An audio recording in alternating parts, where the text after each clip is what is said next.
ಸ್ನೇಹಿತರೆ ನಮಸ್ತೆ, ನಾನು ನಿಮ್ಮ ಚಾಲಕ ಮಿತ್ರ ನಾಗೇಶ್ ಗೌಡ KH. ನೋಡಿ, ಬೆಂಗಳೂರಿನ ಸ್ಯಾಟಲೈಟ್ ಬಸ್ ಸ್ಟಾಪು ಬಾಪೂಜಿ ನಗರದಲ್ಲಿ ಇದೆಯಲ್ಲ, ಈ ಸ್ಯಾಟಲೈಟ್ ಬಸ್ ಸ್ಟಾಪ್ ಹತ್ರ ನಿಂತಿದ್ದೀವಿ. ಬೆಳಗ್ಗೆ ಇನ್ನೂ ಎಷ್ಟು 6 ಗಂಟೆಗೆ ಇನ್ನೂ 2 ನಿಮಿಷ ಬಾಕಿ ಇದೆ. ಬುಕ್ಕಿಂಗ್ ನೋಡಿ ಎಷ್ಟು ಬರ್ತಾ ಇದೆ ಅಂತ. ಸ್ಯಾಟಲೈಟ್ ಬಸ್ ಸ್ಟಾಪಿಂದ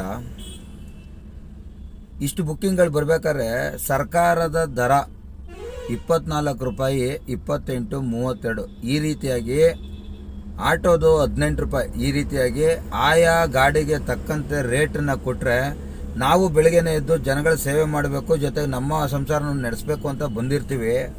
ಈಗ ನೋಡಿ ಸರ್, ಇಲ್ಲಿ 16 ಕಿಲೋಮೀಟ್ರಿಗೆ 298 ಕ್ಯಾಲ್ಕುಲೇಷನ್ ಮಾಡಿದ್ರೆ ಎಷ್ಟು ಬರ್ಬೋದು? 24 ರೂಪಾಯಿ ನಂಗೆ ಎಷ್ಟು ಬರಬೇಕು ನಮಗೆ? ಈ ಸರ್ಕಾರದಲ್ಲಿ ನೀವು ಅಧಿಕಾರದಲ್ಲಿ ಇದ್ದೀರಲ್ಲ, ನಿಮ್ಗೆ ನೀವೆಲ್ಲ ಏನು ಕಣ್ಣು ಕಾಣಲ್ವೇನ್ರಯ್ಯ? ನೋಡಿ, ಇವನು ಯಾರೋ ಕಸ್ಟಮರ್ 10 ರೂಪಾಯಿ ಎಕ್ಸ್ಟ್ರಾ ಸೇರಿಸೋನೆ. ಎಷ್ಟಕ್ಕೆ? 4.8 ಕಿಲೋಮೀಟ್ರ್ ಡ್ರಾಪ್ ಅಂತೆ, 2.3 ಕಿಲೋಮೀಟ್ರಿಗೆ ಪಿಕಪ್ ಅಂತೆ. ಅಲ್ಲಿಗೆ ಎಷ್ಟಾಯಿತು? 4, 2, 6, 7 ಕಿಲೋಮೀಟ್ರು. 7, 2, 14 ಅಂದರೆ ಎಲ್ಲ ಸೇರಿದ್ರೆ 20 ರೂಪಾಯಿ 1 ಕಿಲೋಮೀಟ್ರಿಗೆ ಬಂತು. ಅಲ್ಲಿ 2.3 ಕಿಲೋಮೀಟ್ರ್ ಹೋಗೋಷ್ಟಲ್ಲ ಅಪ್ಪ ಇಟ್ಕೊಂಡಿರ್ತಾನೋ ಕ್ಯಾನ್ಸಲ್ ಮಾಡ್ತಾನೋ ಗ್ಯಾರಂಟಿ ಇಲ್ಲ. ಇಲ್ಲಿ ನೋಡ್ರಿ, ಒಂದೇ ಬುಕ್ಕಿಂಗ್ ಎಷ್ಟು ಸಲ ಬರುತ್ತೆ ಗೊತ್ತಾ? ನೋಡಿ, ಅವಾಗಿಂದ ತಣಿಸಂದ್ರಕ್ಕೆ 3ನೇ ಸಲ ಬರ್ತಾ ಇರೋದು ಬುಕ್ಕಿಂಗ್ ಇದು. 16 ಕಿಲೋಮೀಟ್ರಿಗೆ 298. ಇಲ್ಲೇ ಇದ್ದಾರೆ ಪಕ್ಕದಲ್ಲೇ 300 ಮೀಟ್ರಲ್ಲಿ. ಅವ್ರನ್ನ ಅಕ್ಸೆಪ್ಟ್ ಮಾಡ್ಕೊಂಡು ಫೋನ್ ಮಾಡಿ, ಸರ್ ಸರ್ಕಾರದ ರೇಟ್ ಐತೆ ಕೊಡಿ ಅಂದರೆ ಕೊಡಲ್ಲ. ಈ ಬೇವರ್ಸಿ ನನ್ನ ಮಕ್ಕಳು ಇವರು ರ್ಯಾಪಿಡೋದವರು ಕಸ್ಟಮರ್ಗಳಿಗೆ ನಮ್ಮ ಗಾಡಿ ಕಮ್ಮಿ ಬರುತ್ತೆ ಅಂತ ತೋರಿಸೋದಾದ್ರೆ ಅವ್ರ ಸ್ವಂತ ಗಾಡಿ ಇಟ್ಕೊಂಡು ಅವ್ರದ್ದೇ ಸ್ವಂತ ಡ್ರೈವರ್ಗಳನ್ನ ಇಟ್ಕೊಂಡು ಡಿಸ್ಕೌಂಟ್ನ ಕೊಟ್ಕೊಂಡು ಸಾಯ್ಲಿ, ಹಾಳಾಗೋಲಿ.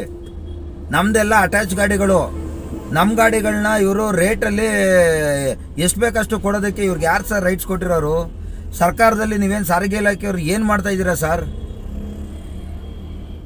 ಈ ವಿಡಿಯೋನ ಅಪ್ಲೋಡ್ ಮಾಡಿದ್ಮೇಲಾದ್ರು ಅಟ್ಲೀಸ್ಟು ನಿಮಗೆ ಮಾನವೀಯತೆ ಏನಾರು ಇದ್ದು, ನಿಮಗೆ ನಿಯತ್ತು ಅನ್ನೋದಾರ ಇದ್ದು, ನಮ್ಮ ಟ್ಯಾಕ್ಸಲ್ಲಿ ನೀವು ಬದುಕ್ತಾ ಇದ್ದೀರಾ ಅನ್ನೋದೇನಾರು ನಿಯತ್ತಿದ್ರೆ ದಯವಿಟ್ಟು ಇದನ್ನೆಲ್ಲ ಕಡಿವಾಣ ಹಾಕಿ. ನಾವು ಕಂಪ್ಲೇಂಟ್ ನೋಡಿ, ಇಲ್ಲಿ 29 ಕಿಲೋಮೀಟ್ರಿಗೆ 480 ರೂಪಾಯಿ. ಹೆಂಗೆ? 30 ಕಿಲೋಮೀಟ್ರ್ ಬರೀ 20 ರೂಪಾಯಿ ಲೆಕ್ಕ ಹಾಕೊಂಡ್ರು ಕೂಡ 600 ರೂಪಾಯಿ ಆಗಬೇಕು. 24 ರೂಪಾಯಿಗೆ ಲೆಕ್ಕ ಹಾಕೊಂಡ್ರೆ ಇನ್ನೆಷ್ಟು ಬರಬೇಕು? 680 ರೂಪಾಯಿ ದುಡ್ಡು ಬರೋ ಜಾಗಕ್ಕೆ ನೀವು 480 ರೂಪಾಯಿ ತೋರಿಸ್ತಾ ಇದ್ದಾನೆ ಅವನು. ಹೆಂಗೆ ಬದುಕೋದು? ಹೆಂಗೆ ಡ್ರೈವರ್ಗಳು? ಅದೇ 20 ಕಿಲೋಮೀಟ್ರಿಗೆ 18 ರೂಪಾಯಿ ನಂಗೆ ಎಷ್ಟಾಯ್ತು ಸರ್? ಅಂದರೆ ಆಟೋ ಚಾರ್ಜನ್ನ ಕಾರಿಗೆ ಕೊಟ್ಬಿಟ್ಟು ಆಟೋದವ್ರನ್ನ ಮನೆ ಹಾಳು ಮಾಡ್ತಾ ಇದ್ದೀರಾ. ಆಟೋದವ್ರನ್ನ ಬದುಕಬೇಕಾ ಬೇಡ? ನಿಮಗೆಲ್ಲ ಮಾನವೀಯತೆ ಐತೇನ್ರಯ್ಯ? ನಿಮಗೆಲ್ಲ ಸರ್ಕಾರದಲ್ಲಿ ನಮ್ಮ ದುಡ್ಡಲ್ಲಿ ಸಂಬಳ ತಗೊಂಡು ಬದುಕ್ತಾ ಇದ್ರಲ್ಲ, ನಿಮ್ಗೇನು ಮಾನವೀಯತೆ ಐತಾ? ಇಲ್ಲ. ಎಷ್ಟು ಅಂತ ವಿಡಿಯೋಗಳನ್ನ ಹಾಕಿ ತಿಳಿಸೋದು ನಿಮಗೆ? ನೀವೆಲ್ಲ ನಮ್ಮ ಕೆಲಸ ಮಾಡಕ್ಕೆ ಬಂದಿರೋದು ಕಂಡ್ರು. ನೀವು ಹೇಳ್ದಂಗೆ ನಾವು ಕೇಳಕ್ಕಲ್ಲ, ನಾವು ಹೇಳ್ದಂಗೆ ನೀವು ಕೇಳಕ್ಕೆ. ನೋಡು, ಯಾರು ತಗೊಂತಲ್ಲ. ಯಾರು ತಗೊಂತಾರೆ ಬುಕ್ಕಿಂಗ್? ಇದು ಇದೇ ಬುಕ್ಕಿಂಗ್ನ ಕರೆಕ್ಟಾದಂಥ ರೇಟಲ್ಲಿ ಕೊಟ್ಬಿಟ್ಟು ಅವರು ಕರೆಕ್ಟಾಗಿ ಮನೆಗೆ ಹೋಗಲ್ವಾ? ಈಗ ನೋಡಿ, 2 ಸಲ ಬಂದೈತೆ ಬುಕ್ಕಿಂಗ್, ಇನ್ನೊಂದು ಸಲ ಬಂತು ಅಂದರೆ ಅಕ್ಸೆಪ್ಟ್ ಮಾಡ್ತೀನಿ, ಫೋನ್ ಮಾಡಿ ಕೇಳ್ತೀನಿ. ಅವ್ರು ಒಪ್ಕೊಂತಾರ ಇಲ್ವೋ ಅಂತ ನೀವೇ ನೋಡಿ, ಅವ್ರ ಬಾಯಲ್ಲಿ ಏನಂತ ಉತ್ತರ ಬರುತ್ತೆ ಅಂತ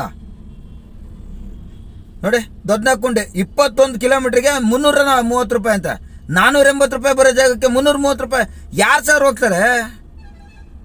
ಮನುಷ್ಯ ಫ್ರಸ್ಟ್ರೇಷನ್ ಬಂದು ಅವನು ಸೂಸೈಡ್ ಮಾಡ್ಕೊಳ್ದಂತ ಇನ್ನೇನ್ರಿ ಮಾಡ್ತಾನೆ ಡ್ರೈವರ್ಗಳು? ನಮ್ಮ ಜೀವನದಲ್ಲಿ ಯಾಕ್ರೆ ಆಟ ಆಡ್ತೀರಾ ಬೇವರ್ಸಿಗಳ? ಸರ್ಕಾರದವ್ರು ನೀವು ಕತ್ತೆ ಕಾಯಕಿದ್ರಿ ಅಂದ್ರೆ ನೀವು ಅಧಿಕಾರ ಯಾಕ್ರೆ ಬೇಕು? ರಾಜೀನಾಮೆ ಕೊಟ್ಟು ಹೋಗ್ರು, ನಿಯತ್ತಾಗಿ ಬದುಕ್ರಯ್ಯ. ಈ ಬೋಳಿ ಮಕ್ಳಿಗೆ ಯಾರು ಅವಕಾಶ ಕೊಟ್ಟರು? ಇವ್ರು ಇಷ್ಟ ಬಂದ ರೇಟನ್ನು ಫಿಕ್ಸ್ ಮಾಡಕ್ಕೆ ಇವ್ರಿಗೆ ಯಾರು ಅವಕಾಶ ಕೊಟ್ಟರು? ಎಷ್ಟೋ ಸಲ ಜನಗಳ ಹತ್ರನೂ ಕೂಡ ದುಡ್ಡು ಸುಲಿಗೆ ಮಾಡ್ತಾನೆ. ಪೀಕ್ ಅವರು ನಾನ್ ಪೀಕ್ ಅವರು ಇವ್ನಿಗೆ ಯಾವನ್ರಿ ರೈಟ್ಸ್ ಕೊಟ್ಟಿದ್ದು? ನೀವೇನಾರು ಹೇಳಿದ್ದೀರಾ ಸರ್ಕಾರದಿಂದ ಅವ್ರಿಗೆ? ಏನಾರು ಒಳಗೆ ಏನಾರು ಒಡಂಬಡಿಕೆ ಏನಾರು ಮಾಡ್ಕೊಂಡ್ಬಿಟ್ಟಿದ್ದೀರಾ? ಹಂಗೇನಾರು ಮಾಡ್ಕೊಂಡಿದ್ರೆ ಬೊಗಳೆ ಬಂದು ಹೊರಗಡೆ ಬಂದು, ಯಾವುದಪ್ಪ ನಾವು ಹಿಂಗೆ ಅಮೇದಿ ತಿಂದ್ಬಿಟ್ಟು ಈ ಥರ ಮಾಡಿಬಿಟ್ಟಿದ್ದೀವಿ ಅಂತ ಬೊಗಳೆ ಬಂದು, ಅವಾಗ ನಮ್ಮ ಪಾಡಿಗೆ ನಾವು ಸುಮ್ಮನೆ ಇರ್ತೀವಿ. ನೋಡಿ, ದೊಡ್ಡ ಹಾಕೊಂಡೆ ಇನ್ನೊಂದು ಸಲ ಬಂತು, 2ನೇ ಸಲ ಬುಕ್ಕಿಂಗ್ ಇದು. ನೋಡಿ, ಸಿ ವಿ ರಾಮನ್ ನಗರು ಎಷ್ಟು ಸಲ ಬಂತು ಬುಕ್ಕಿಂಗ್ ಇಲ್ಲಿಗೆ?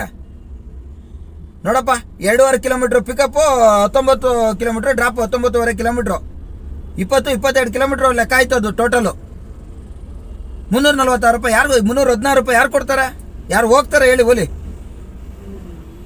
ಇದಕ್ಕೆ ತಾನೇ ನಾವು ಕಾಯ್ಕೊಂಡು ಸುಮ್ಮನೆ ಕೂತಿರ್ತೀವಿ. ನೋಡಲಿ ಬಾನಸವಾಡಿ 15 ಕಿಲೋಮೀಟ್ರಿಗೆ 300 ರೂಪಾಯಿ ಮೇಲ್ ಬರಬೇಕು, 300-400 ಚಿಲ್ಲರೆ ಬರಬೇಕು ಆ ದುಡ್ಡಿಗೆ. 15 ಕಿಲೋಮೀಟ್ರಿಗೆ ತೋರಿಸ್ತಾ ಇರೋದು ಎಷ್ಟು? 282.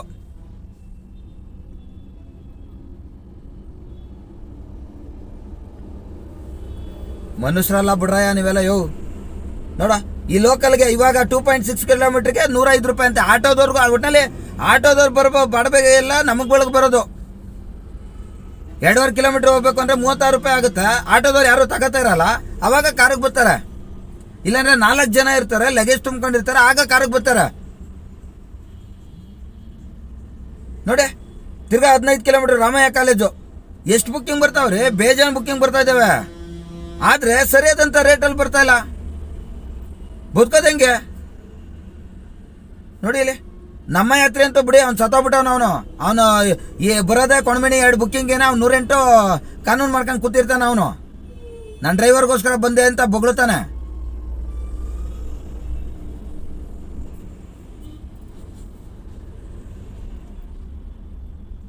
ಸರಿಯಾದಂಥ ರೀತಿಲಿ ರೇಟನ್ನು ತೋರಿಸಿದ್ರೆ ಜನಗಳು ಕ್ಲೀನಾಗಿ ಬೇಗ ಅವ್ರು ಸರ್ವಿಸ್ ತಗೊಂತಾರೆ. ನೋಡ್ರಪ್ಪ, ಅದೇ ದೊಡ್ಡನಕ್ಕುಂದಿನೇ ಸೇಮ್ ಲೊಕೇಶನ್ನೇ 336 34 21 ಕಿಲೋಮೀಟ್ರಿಗೆ ಯಾರು ಹೋಗ್ತಾರೆ ಹಿಂಗೆ ಹೋದ್ರೆ?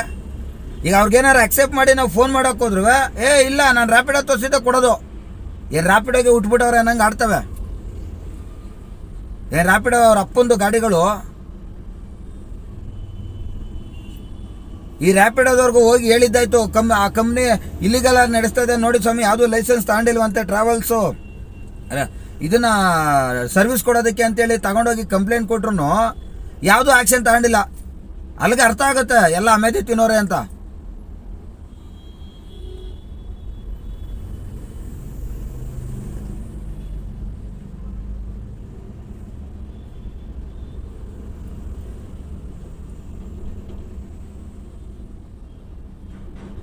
ನೋಡಿ ಅದರೊಳಗೆ ಇದೊಂದು ಬೇರೆ. ಪೀಣ್ಯ 11 ಕಿಲೋಮೀಟ್ರ್ 11.5 ಕಿಲೋಮೀಟ್ರಿಗೆ 215 ರೂಪಾಯಿ. ನೋಡಿ ಎಷ್ಟು ಬರ್ತವೆ ಬುಕ್ಕಿಂಗ್ಗಳು ಅಂತ.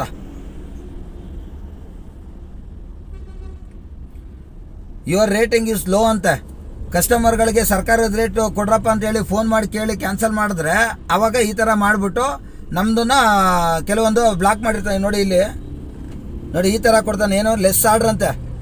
ಇವ್ನು ಕೊಡೋ ರೇಟ್ಗಳೇ ಕಡಿಮೆ, ಅದನ್ನು ಸರಿಯಾಗಿ ಕೊಟ್ಟಿಲ್ಲ ಸ್ವಾಮಿ ಅಂತ ಪ್ರಶ್ನೆ ಮಾಡಿದ್ರೆ ಈ ಥರ ಲೆಸ್ ಆರ್ಡ್ರ್ ಬರುತ್ತೆ ನಿಮಗೆ, ಈ ಥರ ಎಕ್ಸ್ಟ್ರಾ ಕೇಳಬೇಡಿ ಕ್ಯಾಶು ಅಂತ ಹೇಳ್ತಾನೆ. ನೋಡಿ ಇದು ಇವನೇನು ಹೇಳ್ತಾ ನೋಡಿಲಿ.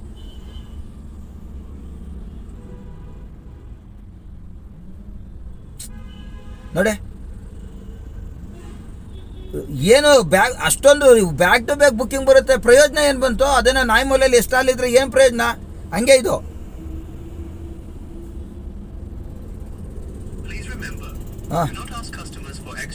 than shown on app. Asking for extra cash can lead to bad customer experience and bad rating. Avoid asking extra cash to become best captains. Best captains will be eligible for special benefits, including more orders, cancellation fees, better orders, and higher earnings. Not following this can lead to suspensions. Happy riding, Captain. Happy riding captain ಅಂತಲ್ಲಿ ನಿನ್ನ ಮಕ್ಕನ ಬತ್ತದ ಕಣಲ್ಲೇ ದರಿದ್ರದ ಅದು ಯಾವುದೋ ಅದು ಅವ್ನು original ಆಗಿ ಅವ್ನು ಮಾತಾಡಲ್ಲ. ಯಾವನೋ ಒಬ್ಬನ ಅಲ್ಲಿ ನಿಲ್ಲಿಸ್ಬಿಟ್ಟು ಲಿಪ್ ಮಾತ್ರ ಬರೋಂಗೆ ಮಾಡೋರು ಇದನ್ನ ಎಡಿಟಿಂಗಲ್ಲಿ. ಹ್ಯಾಪಿ ರೈಡಿಂಗ್ ಸರಿ ಕಣೋ, ಸರ್ಕಾರ ನೀಡಿರೋ ರೇಟ್ ಕೊಡಲ್ಲ ಬೇವರ್ಸಿ, ಆಮೇಲಿಂದ ನಿನ್ನ ಹ್ಯಾಪಿ ರೈಡಿಂಗ್ ಆಮೇಲೆ ಇರುತ್ತೆ. ನೀನು ಸರ್ಕಾರದ ರೇಟಲ್ಲಿ ಕೊಡೋ, ನೀನು 24 ಗಂಟೆ ಏನೇನು ರೇಟ್ ಐತೆ ಆ ಟೈಮ್ಗೆ ಅವಾಗೆಲ್ಲ ನಾವು ಕ್ಲೀನಾಗಿ ಡ್ಯೂಟಿ ಮಾಡ್ತೀವಿ. ಹಿಂಗೆ ಇಟ್ಕೊಂಡ್ಬಿಟ್ಟು ನಿನ್ನೋ ಬ್ಯಾಡ್ ರೇಟಿಂಗ್ ಅಂದರೆ ನಿನ್ನನ್ನು ಬ್ಯಾಡ್ ರೇಟಿಂಗ್ ಕೊಡಬೇಕು, ಕೊಡಿಸ್ತೀನಿ ಕಣಲ್ಲ. ಈ ಸ್ವಲ್ಪ ದಿವಸದಲ್ಲೇ ಎಲ್ಲ ಡ್ರೈವರ್ಗಳ ಕೈಲಿ ರೇಟಿಂಗ್ನ ಕಡಿಮೆ ಕೊಡಿಸಿ ನಿಮ್ಮ ಅಪ್ಲಿಕೇಶನ್ನೇ ಬ್ಯಾನ್ ಹಂಗಂಗೆ ಮಾಡ್ತೀನಿ ನೋಡು, ಹೆಂಗಾರ ಮಾಡಿ. ನೋಡಪ್ಪ 33 ಕಿಲೋಮೀಟ್ರು ಎಲ್ಲಿಗಿದು? ದೊಡ್ಡ ಜಾಲ ಅಂತೆ. ದೊಡ್ಡ ಜಾಲ 33 ಕಿಲೋಮೀಟ್ರಿಗೆ 549. ಎಷ್ಟು ಬರಬೇಕು? 33 ಕಿಲೋಮೀಟ್ರಿಗೆ 24 ರೂಪಾಯಿ ನನಗೆ ಸರ್ಕಾರದ ರೇಟು. 20 ರೂಪಾಯಿ ನಂಗೆ ಲೆಕ್ಕ ಹಾಕೊಂಡ್ರು ಕೂಡ 660 ರೂಪಾಯಿ ಬರಬೇಕು. ಅಲ್ಲೂ ಕೂಡ 100 ರೂಪಾಯಿ ಕಡಿಮೆ. ಒಳ್ಳೆ ಇದು ಹೆಂಗಾಗ್ಬಿಟ್ಟೈತೆ ಇದ್ರಿ ಅಂದರೆ, ಕಷ್ಟಪಟ್ಟು ಬಂಡವಾಳ ಹಾಕಿರೋರು ನಾವುಗಳು, ಇವ್ರು ಯಾವುದೋ ಒಂದು ಅಪ್ಲಿಕೇಶನ್ ರೆಡಿ ಮಾಡಿಬಿಟ್ಟು ಕೊಟ್ಬಿಡ್ತಾರೆ. ಸರ್ಕಾರ ಹೇಳಿದ ರೇಟನ್ನ ನೀವುಗಳು ಗೌರ್ಮೆಂಟ್ ಅವ್ರು ಕುತ್ಕೊಂಡು ಏನು ಕೀಳ್ತಾ ಇದ್ರು? ಅಲ್ಲಿ ಹೋಗಿ ಬೊಗ್ಳ್ರು, ಹೋಗಿ ಬೊಗ್ಳಿ. ಏಯ್ ನಾವು ಸರ್ಕಾರದಿಂದ ನಾವು ಅಧಿಕಾರದಲ್ಲಿ ಕೂತಿದ್ದೀವಿ ಕಣ, ನಮ್ಮ ಮಾತಿಗೆ ನೀವು ಬೆಲೆ ಕೊಡಲ್ವ ಅಂತೇಳಿ ಬೊಗಳಿ ಹೋಗಿ. ಗಂಡಸ್ತಾನ ಇಲ್ವಾ ನಿಮ್ಗೆ ಯಾರಿಗೂ? ನರ ಇಲ್ವೇನೋ ನಿಮಗೆ? ಇಲ್ಲ ಯಾವಂದಾರು ಅಮೇದಿ ತಿನ್ಬಿಟ್ಟಿದ್ದೀರಾ ಹೋಗಿ. ಅದೇ ಶ್ರೀಮಂತರುಗಳನ್ನ ಬಕೆಟ್ ಇಟ್ಕೊಂಡು ಅವ್ರುಗಳಿಗೆ ಚೇಲಗಳಾಗಿ ಬದುಕಿ ದುಡ್ಡುಗೋಸ್ಕರ ನಿಮ್ಮನ್ನ ನೀವು ಮಾರ್ಕೊಂಡಿರೋ ಬೇವರ್ಚಗಳು ನೀವು. ನಿಮ್ಮ ಯೋಗ್ಯತೆಗೆ ನಮ್ಮ ಎಕಡ ಸಿಗಾಕ ನಿಯತ್ತಾಗಿ ಬದುಕ್ರು. ಸರ್ಕಾರದಲ್ಲಿ ನಮ್ಮ ದುಡ್ಡನ್ನ, ಜನಗಳ ದುಡ್ಡು ಟ್ಯಾಕ್ಸಲ್ಲಿ ನೀವು ಸಂಬಳ ತಗೊಂಡು ಬದುಕ್ತಾ ಇದ್ದೀರಂದ್ರೆ ನಿಯತ್ತಾಗಿ ಬದುಕಿ. ಯಾಕೆ ಈ ರೀತಿಯಾಗಿ ಜನಗಳನ್ನ ಅಯ್ಯೋ ಅನಿಸ್ತೀರಾ ನೀವು? ಓಟ್ ಹಾಕುವಾಗ ಮಾತ್ರ ಬಂದ್ಬಿಟ್ಟು ಕಾಲು ಹಿಡ್ಕೊಳ್ಳಿ ಬಂದು, ಅಣ್ಣ ನಮ್ಗೆ ಓಟ್ ಹಾಕ್ಬಿಡೋಣ ಅಂತ. ನಿಮಗೆ ಚಪ್ಪಲಿ ತಗೊಂಡೇ ಹೊಡಿಬೇಕಲ್ಲಿ, ಅವಾಗ ಬುದ್ಧಿ ಬರೋದು ನಿಮ್ಗಳಿಗೆ. ಅಲ್ಲಿವರೆಗೂ ನಿಮಗೆ ಬುದ್ಧಿ ಬರಲ್ಲ ನಿಮಗೆ ಬೇವರ್ಷಗಳ. ಆ ಜಾಗಕ್ಕೆ ಹೋಗಿ ಕೂತ್ಕೊಂಡು ಜನಗಳಿಗೆ ಸೇವೆ ಮಾಡ್ತೀನಿ ಅಂತ ಯಾಕ್ರ ಹೋಗಿ ಕೂತ್ಕೊತೀರಾ? ಹೋಗಿ ಅಲ್ಲೆಲ್ಲಾರು ಕೂಲಿಗಿಲಿ ಮಾಡ್ಕೊಂಡು ಬದುಕ್ರಿ. ಎಲ್ಲ ಸೆಕ್ಟರ್ಲ್ಲೂ ಇದೆ ಕೂಡ. ಸರ್ಕಾರ ನಿಯಮನೇ ಬೇರೆ ಇರ್ತದೆ, ಇವ್ರದೇ ನಿಯಮ ಬೇರೆ. ಇದಕ್ಕೆಲ್ಲ ಕುಮ್ಮಕ್ಕಳು ಇವರೇ, ಗೌರ್ಮೆಂಟ್ ಅವರೇ. ಸರ್ಕಾರಿ ಅಧಿಕಾರಿಗಳು ಅಂದ್ರೆ ಜನಗಳ ಸೇವೆ ಮಾಡೋರು. ಅವರು ಅವ್ರಿಷ್ಟ ಬಂದಂಗೆ ದಬ್ಬಾಳಿಕೆ ಮಾಡೋದಲ್ಲ. ಮಾನ ಮರ್ಯಾದಿಲ್ದೇವ ಏಯ್